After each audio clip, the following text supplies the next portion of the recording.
वडिलांनी बाबा अत्र्यांनी सांगितलं की स्वतःचा वडील सोडून त्यांनी नवीन वडील शोधला आहे. कसं हे म्हणता किती येईल? दुर्दैवी आहे. मी आयुष्यात एका वडिलांनी लेकीला नदीत फेकून देईन अशी भाषा सुसंस्कृत महाराष्ट्रात कधीच ऐकलेली नाही. त्याच्यामुळे हे धक्कादायक स्टेटमेंट वडिलांचं होतं. म्हणून एक बहीण म्हणून आमची नैतिक जबाबदारी नाही आमच्या बहिणीसाठी जावं. एखादा वडील ही स्त्री भ्रूण हत्या जशी होते ना तशीच ही लेकीची हत्या होती. आणि हे हत्या करणारे वडील हे दुर्दैवी आहे. हे महाराष्ट्रामध्ये धक्कादायक आहे. एक वडील म्हणतात की लेकीला मी नदीमध्ये फेकून देईन. ही भाषा सुसंस्कृत महाराष्ट्रात एका वडिलांना शोभते? कुठल्या वडिलांना, कुठल्या नात्यात शोभते हो? हे खूप धक्कादायक होतं. आणि ती बिचारी, तिला किती धक्का बसला असेल ह्याचा विचार करा ना तुम्ही. त्याच्यामुळे अर्थातच आमच्या भगिनीला आधार देणं ही आमची नैतिक जबाबदारी होती आणि आहे आणि आयुष्यभर राहील. मुख्यमंत्री लाडकी बहीण योजनेत संभाजीनगरमध्ये 12 भावांनी महिलेचे छायाचित्र लावून स्वतःचा अर्ज भरल्याचं समोर आलेलं आहे. हे प्रश्न मला विचारू नका. या ट्रिपल इंजिनच्या खोक्या सरकारला विचारा.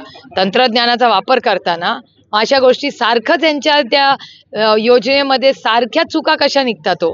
मग ह्यांनी काय केलंय? यांनी डेटा जो कलेक्ट केला तो कसा केला? एवढं तंत्रज्ञान या जगामध्ये आहे, एवढं पण करता येत नाही. इथे ना महिलांना सुरक्षित ठेवू शकतायत, तिथे हिट अँड रनच्या केसेस रोज होत आहेत. ड्रग्ज तर या राज्यात वाढलेलेच आहेत. म्हणजे कोणी आता आमच्याकडे तर कोयता गँग ती तर पुण्यात सगळीकडे फिरत असते. मग ह्या राज्यामध्ये सुरक्षितता राहिली आहे का नाही? नीटचे पेपर लीक होतात.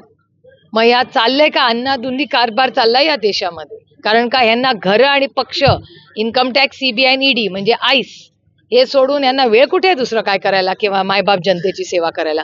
म्हणूनच आदरणीय पवार साहेब म्हणतात की सरकार बदललं पाहिजे.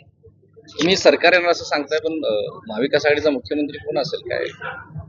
हे काळाबरोबर तुम्हाला कळेलच. ही टीम मॅटर्स. आणि अनेक वेळा आम्ही इलेक्शन्स लढलेलो आहोत. आम्ही कुणाचाच एक चेहरा घेऊन लढलेलो नाही. आम्ही वैचारिक पद्धतीने एकत्र आलेलो आहोत आणि महाराष्ट्राच्या हितासाठी आणि स्वाभिमानासाठी आणि विकासासाठी आम्ही एकत्र आहोत. राहुल गांधीचे एक आरक्षणावर स्टेटमेंट परदेशामध्ये केलं, तुम्ही ऐकलं असेल. हो, ते पूर्ण काही स्टेटमेंट म्हणजे कम्प्लिटली आउट ऑफ कॉन्टेक्स्ट दिसतंय, कारण का त्याचा एकच भाग काढलेला आहे. पण मी एक तुम्हाला सांगते, सुप्रिया सुळे आणि राष्ट्रवादी काँग्रेस पक्षाचा प्रत्येक कार्यकर्ता हा संविधानासाठी आयुष्यभर लढत राहील. आणि या देशाचं संविधान बदलायचा प्रयत्न जो भारतीय जनता पक्षाने करण्याचा प्रयत्न केला त्याच्यासाठी पूर्ण ताकदीने श्वासात श्वास असेल, शेवटच्या रक्ताच्या थेंबापर्यंत आम्ही लढत राहू. आणि ह्या देशाचं संविधान आम्ही कुणालाही बदलू देणार नाही. Okay, thank you.